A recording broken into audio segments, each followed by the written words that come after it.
All right. Here we are. Welcome, everybody. Come on in. We're so excited to see you. Well, see your little avatars on here. Hey, Sarah. Thanks for joining. Great to see you here on the listen in, and hopefully we'll have some other folks coming along as well. Karen, do you want to kind of just, other people will listen to the recording after time because I'm going to record it and share it with you. But do you want to give a little bit of overview for what we want to be talking about today? Sure. So, as some of you may know, Rozie and I are co-facilitating the Interracial Sisterhood Retreat, July 18th through 20th in San Francisco. And the theme of the retreat is building beloved community among women. This is really building on Rozie's work around building beloved community.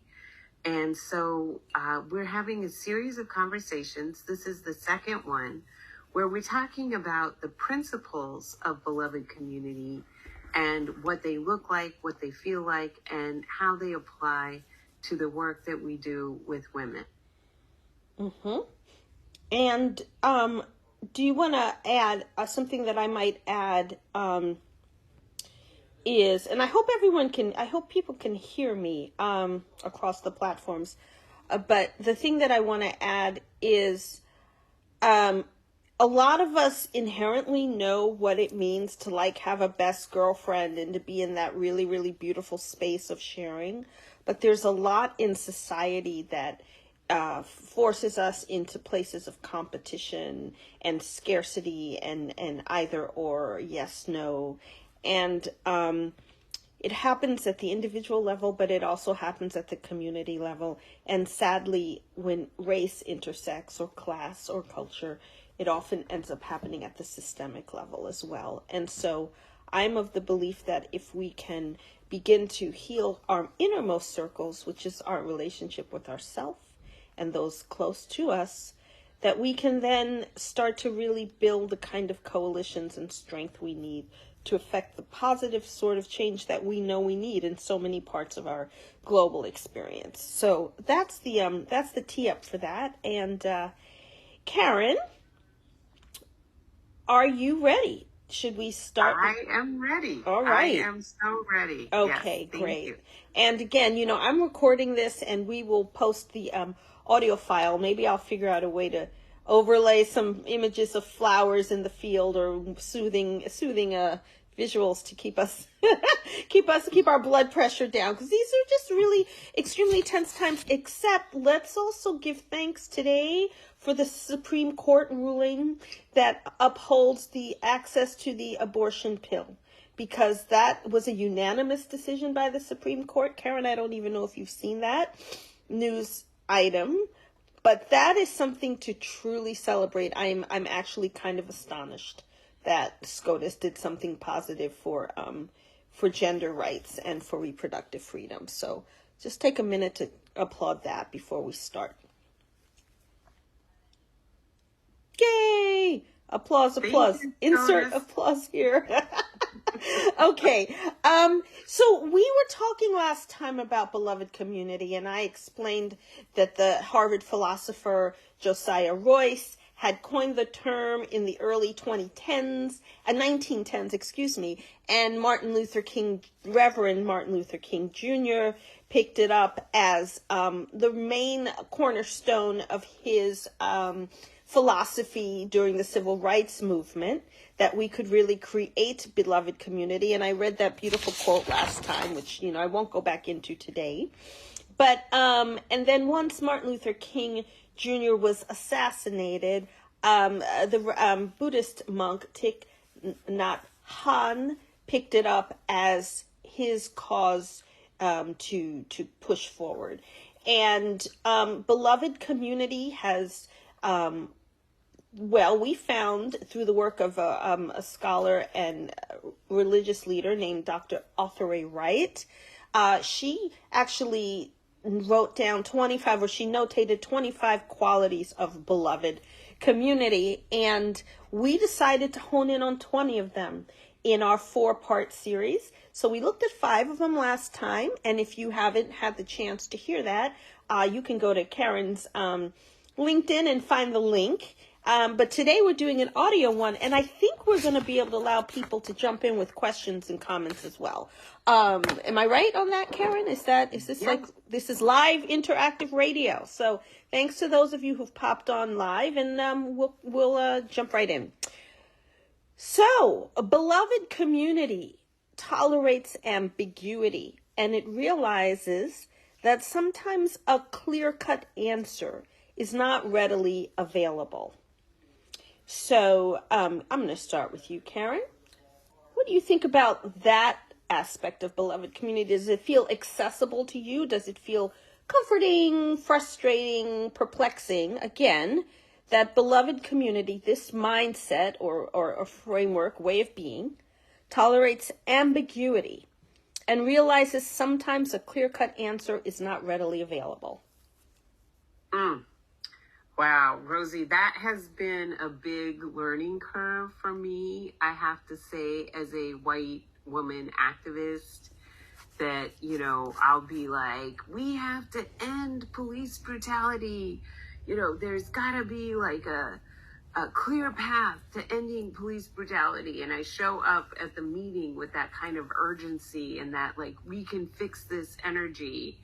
And the activists in the room, the Black activists, the longtime police accountability activists, just, that produces such an eye roll because they've been in this struggle for a long time. They understand that it's not going to end overnight. It didn't get created overnight.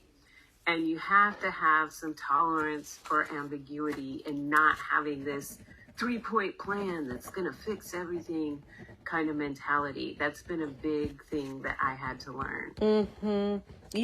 As I listen to you, I've just written down the word perfectionism and then an arrow going in 2 directions to the word flow. And I'm reminded, of course, of, Tema Okune's framework of the 20 ways to dismantle white supremacy culture in workplaces, but really it can be any system at all, right? And I'm reminded of the one about perfectionism and how what a false bill of goods perfectionism is, because it always sets us up for failure. It always sets us up for scarcity. It always sets us up for misery. It always sets us up for self-doubt. And also we create these unnecessary, not based in reality, strictures about who defines what perfectionism even is, right? And it's usually not us. And when we say this talk is about building beloved community among women, I'm just going to say to the dudes on this call, y'all are in this circle too. This is not, our focus is women to women, but this is like a serious global systemic human condition conversation, right? And so the opposite, thanks for the thumbs up, William. That's really cool. The opposite of perfectionism for me is flow, right? And flow is that kind of sense of like, well, we're going to get there, or, maybe, or like, it's okay. We are really hard on ourselves. And in our American culture, in Western European, whatever you want to call it, culture, we spend a lot of time punishing ourselves and being hard on ourselves. And I am speaking from a place of absolute personal culpability or knowledge or awareness, right? And then flow is more of an indigenous way. It's like being in touch with nature, being in touch with the seasons, understanding that everything is a work in progress and that we never get there. Whatever that there is, we don't get. And we think among, sometimes in movement-oriented things, that there is a definite outcome. Sure, the passage of the law or the closure of the, house of detention or the annihilation of a bad political candidate. Those are means to an end. Those are things definitely to want and to aim towards. But in the smaller things of life that make up our daily existence, I do think there's a lot more room for us to embrace. I don't know. I'll find out. I'm living my way into it.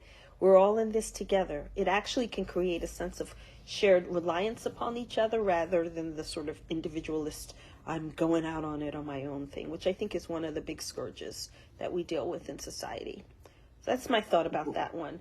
If anyone else, can people just jump in? How do they, if they want to speak? I don't know how this works. If you would like to join us on the stage and speak, raise your hand and we will invite you. And we're so honored that you have come to listen to us. And among the folks listening is Michelle Simmons, who is coming to the Interracial Sisterhood Retreat. We're so excited. Aw, hey Michelle. I think we'll be working together because I'm going to be spending the full day largely with our group of the women of the global majority. So I'm really thrilled. I can't wait to meet you.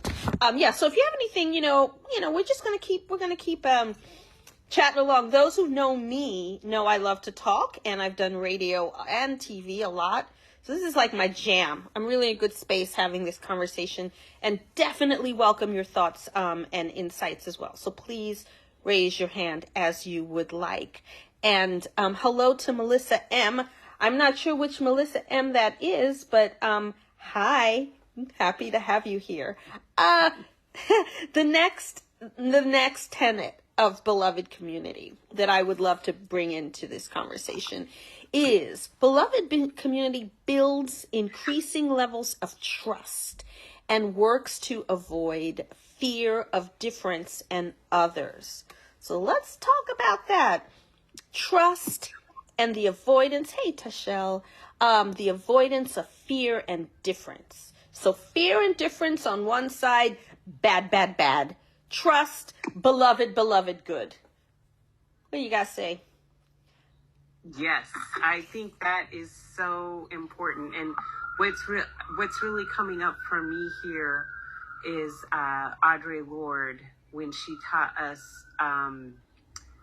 the reason why women didn't get the Equal Rights Amendment, the reason why women's progress in this country has been so limited is because we have no patterns of relating across our differences as equals.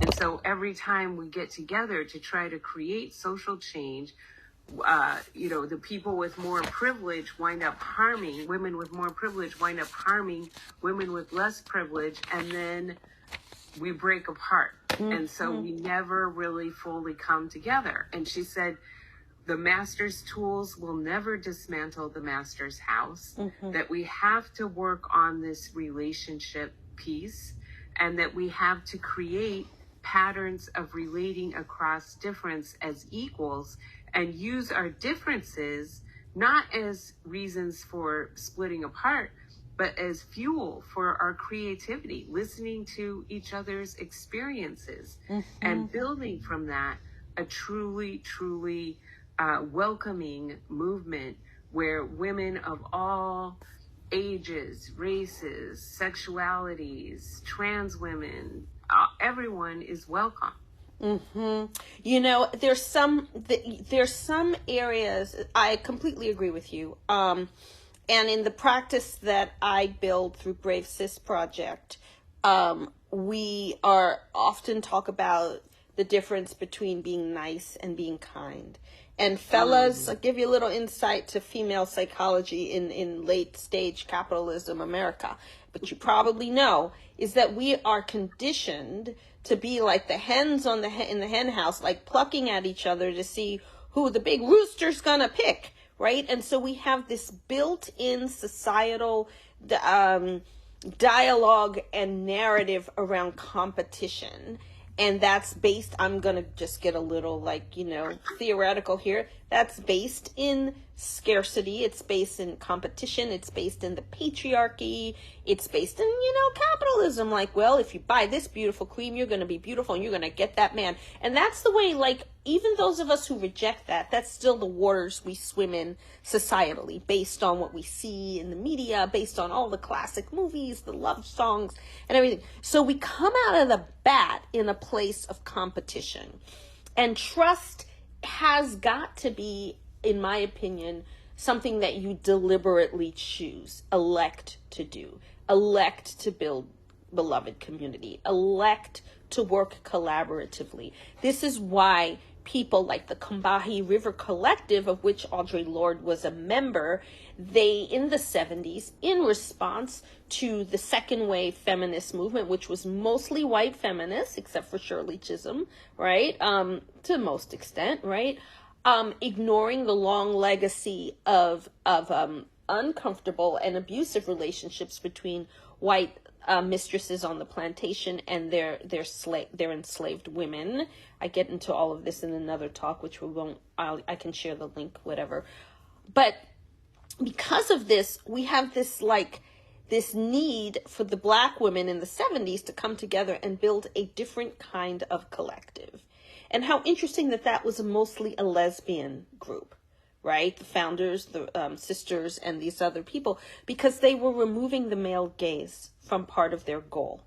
They were not interested in that, and they were interested in how do we build a world. And so I'm kind of going deep in the philosophy there just to sort of say that to build trust and to dismantle fear, competition, and difference is deliberate work, and it's rowing against the tide of our Western American / Northern European, whatever, society.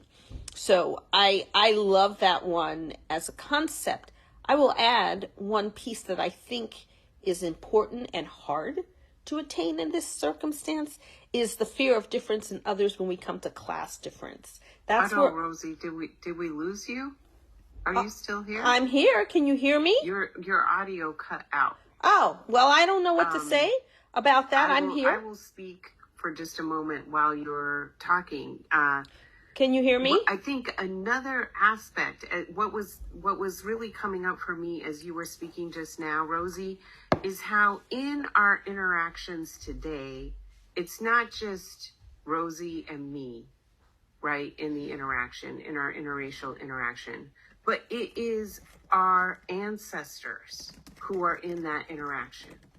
And so as a white woman, I'm carrying intergenerational trauma from all the trauma that my ancestors inflicted upon Black women, plus all the trauma from my past inflicting trauma on Black women. So as I come into that interaction, I have all what my ancestors are told me, this deep shame and guilt and fear of being held to account for all the trauma that we have caused. And then on Black women's part, I'm here talking about descendants of enslaved people. There's also a lot of intergenerational trauma from what their ancestors experienced at the hands of white women. And so there's a lot of fear of this interaction and a lot of sensitivity toward how is this white woman showing up? Am I going to experience harm at her hands again? And so this is why such a big aspect of building interracial sisterhood and solidarity is working on healing from our intergenerational trauma on both sides. Oh, I see you are back, Rozie. Let me add you to. Maybe. I don't know. Can you hear me now? Can you hear me? Yes. I don't know what the hell happened. I was on a roll, but you basically said a similar thing to what I was going to say about fear and competition, and again looking back at the historical elements of that over the course of U.S. history, at least. And again, if anyone else has something they want to say, we have now experimented with the raising hand and being led into the floor to speak. So if you've got something, please do raise your hand and come on in and join us. I'm going to move on to the next one. And you know what's really cool in the bonus, because I'm recording off of my phone, you're going to hear all the things I said that were cut out. So yay. Beloved community, the 8th principle is that it acknowledges limitations, lack of knowledge, or understanding, and seeks to learn. To me, that is very connected with the other one about perfection, right? If we can live with ambiguity, we can also live with limitations. And this idea that we don't know everything, we're figuring it out. and that we want to learn together, which is co-creation. It's a co-creational model, and it's absolutely what we hope what we plan and will engender when we come together in July for our interracial sisterhood retreat. But what do you think about that one, Karen? Particularly in this kind of tense and stressful times we're living in, acknowledging limitations. Because do we really want to acknowledge limitations? Does that mean we're giving up? Like, how do you thread that needle? Yeah, well, I think it's very important to be in learner mindset, right?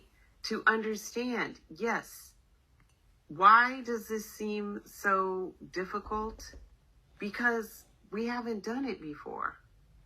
And as long as we can get into learner mindset and realize that mistakes are going to be part of the learning process, and to remain open, that is how we can start to shift the culture.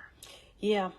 I think there's also a piece about creating deliberate safe spaces so that there's room for experimentation without shame or embarrassment or shaming or self-deprecation, which is just another form of shame turned inward onto oneself.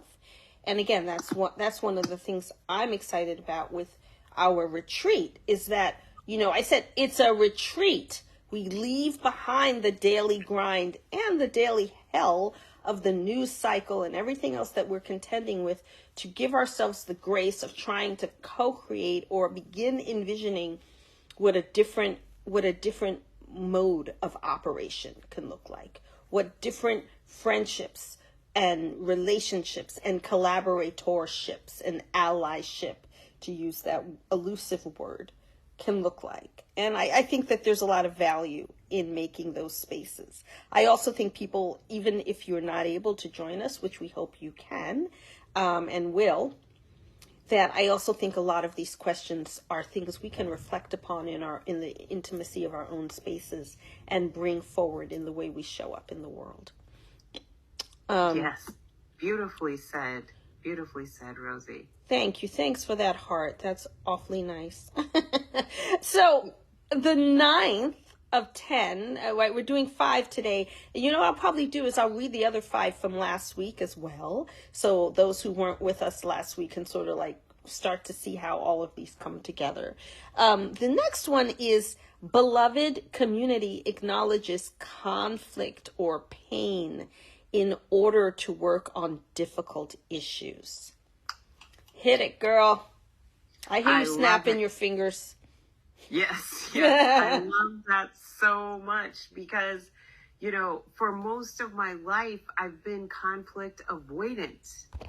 Like, I so want everybody to like me. And if I possibly, stood up for myself or produced conflict, then maybe they wouldn't like me and it would be the end of the world.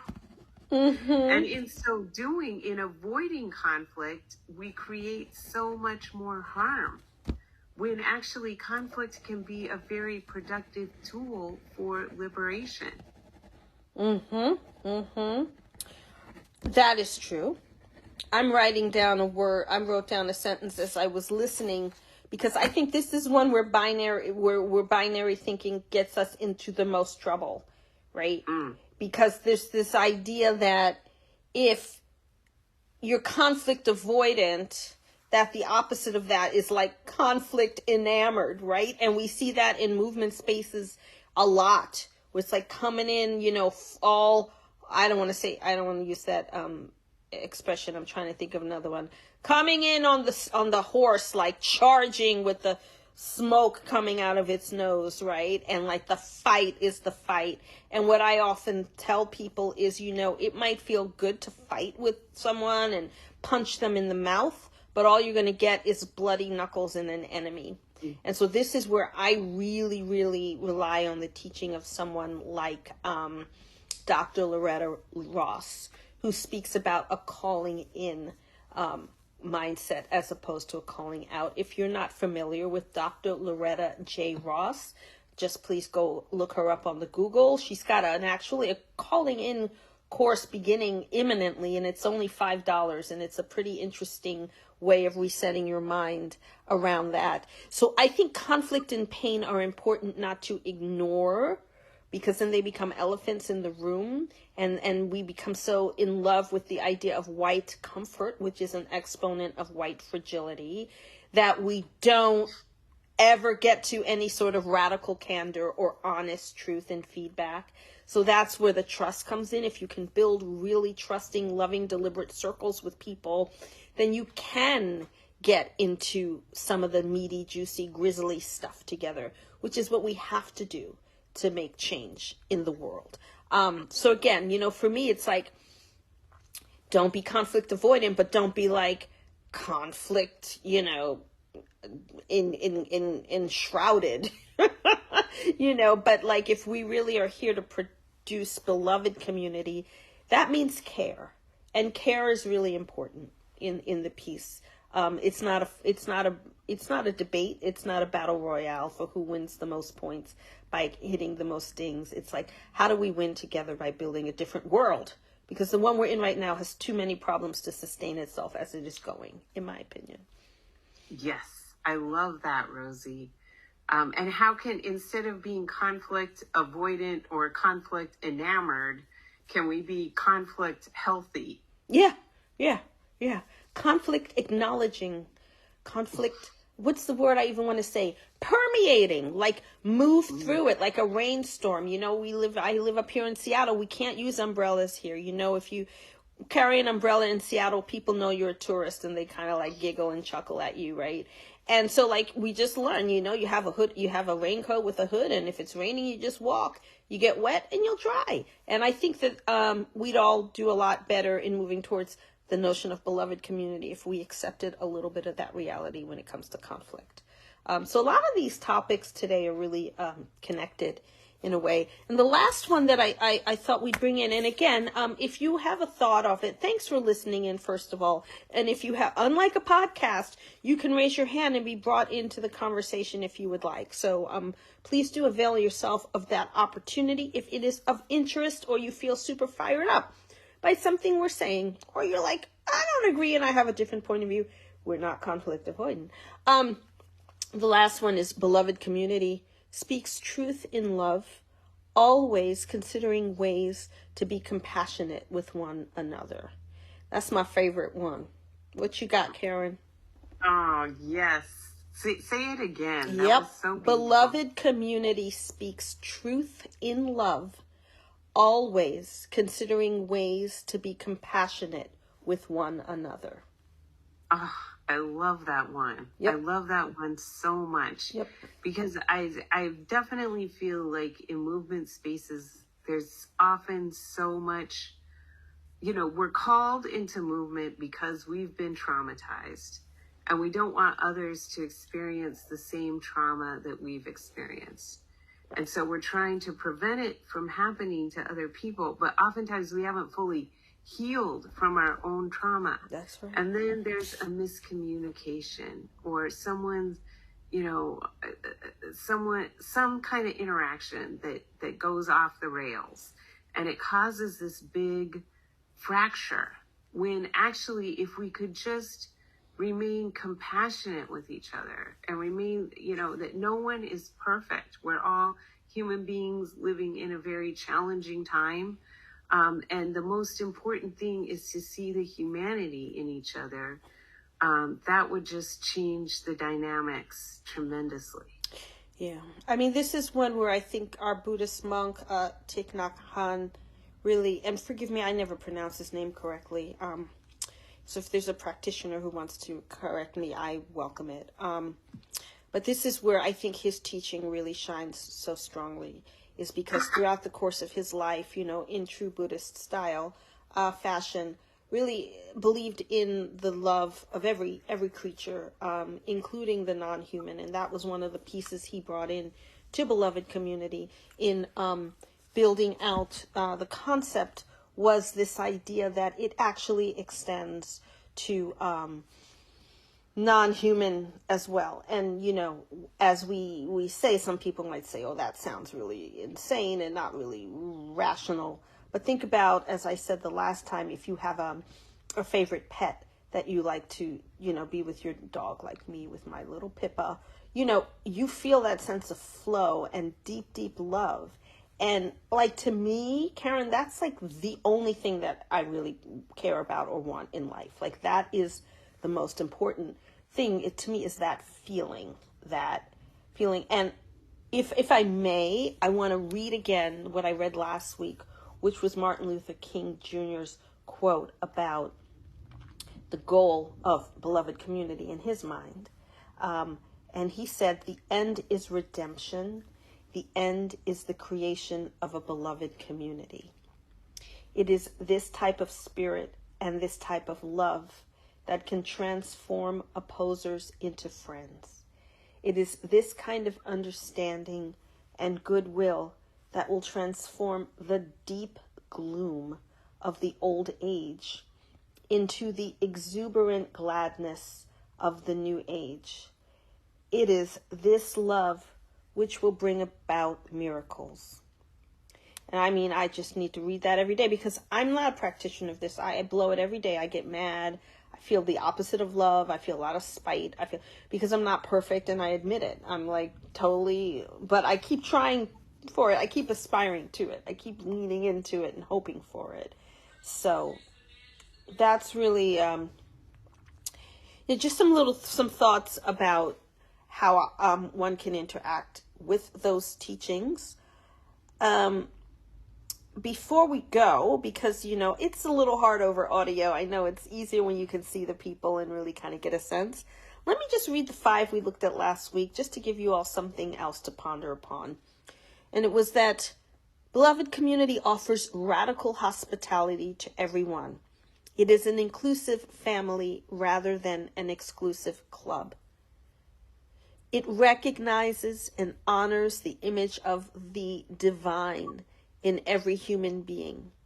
Everyone has agency and dignity. It exhibits personal authenticity, true respect, and validation of others. It upholds recognition and affirmation, not eradication of differences. And it listens emotionally, meaning with the heart, fostering empathy and compassion for others. Now, I don't know about y'all, but that's the world I want to live in. I want to live in that world. I don't want to live in this other one. I want to be in that one. And so how do we do that? One, eating the elephant one bite at a time, right? Eating the elephant plant, because who would really want to eat an elephant? Oh my Lord. And so, yeah, I mean, we're going to continue to dive into this. Karen, I'm going to leave the final word to you to speak a little bit about what we're putting together for next month. But my parting words to those on the call now and who will listen on later is to think about those elements and which ones really resonate most with you right now, which ones feel most attainable, and which ones do you want to focus on, and why don't you spend the second half of June really focusing on embodying that in your daily practice. You can look up the 25. You can look for these. There's only 5 we left off the list. Dr. Arthur A. Wright. And you can see which ones really are meaningful to you and start seminating some good. Let's start sowing some good in this world and some belovedness. Karen, to you.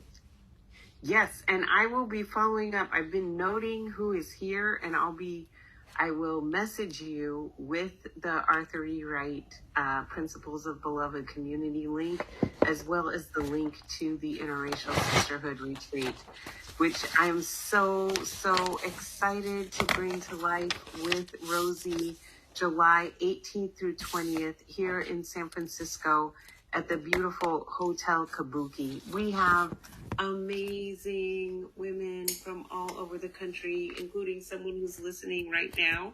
Michelle Simmons, thank you so much for being here with us. And we're just going to have some time and space to really be joyful, be creative, be playful, and to really imagine the world that we want for ourselves so that we can co-create that world. And to build some, tools and hacks to help us start to incorporate that. It is an uphill slog. It is a push against our societal norms, but others have done it and they've done it well. I really applaud Dr. Josiah Royce back at Harvard. And Sarah, you went to Harvard Divinity School, so I know you're familiar with his teachings. How that can then get through Martin Luther King to Thich Nhat Hanh to us, that's pretty dope. These concepts with a sidebar from Dr. Arthur A. Wright, to really ground us in a better narrative, perhaps, for living our life than the one that we're fire hose fed by the media and just the general tenor of our society today. So that's the world I love. It's beloved. Welcome. Join us. Meet me around the corner, and let's keep being beloved, right? Or at least walking in that direction. Oh my goodness. There's no dog poop. There's no dog poop on the trail to the beloved community. How's that? Nothing to shuffle against.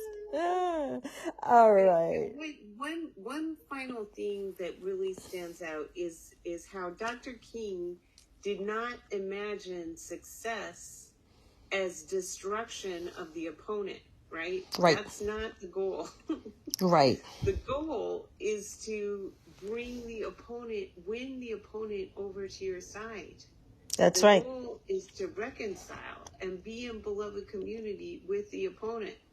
Yep. And if you think about how much pain there is in living in a world of anger, hate, and spite, it needn't be that hard to welcome folks over to a place of more joy and more love and more compassion. And I'm not saying we're going to be like woo-woo and like give up all our worldly possessions and go play the guitar on a hill. This is very, this is grounded in reality, but I really do think a lot of it starts with us and the way we choose to walk every day and the decisions we make and the spaces we lean into. So, that's what we got for today. When's our next chat, Karen? I believe that's a very good question. I think it is a week from today. Let me just confirm it. And it's also an audio. So I will send that to the folks who joined us here today. Great. As well. Yep. The next one. We'll make it through points 11 through 15. Yes. Yeah. If you have questions or reflections, how can should they just shoot a message over to you or send a message over to you on LinkedIn here? Is that the best way? Yes, you can direct message on here. That would be great. If anyone wants to come up to the stage and say anything, that would be great. Yeah. I'm going to count down from 5, and if we get no one, we're going to release you all to the rest of your day. 4, 3, 2. Thank you, everyone. Have a beautiful afternoon. See you soon. Bye. Bye-bye.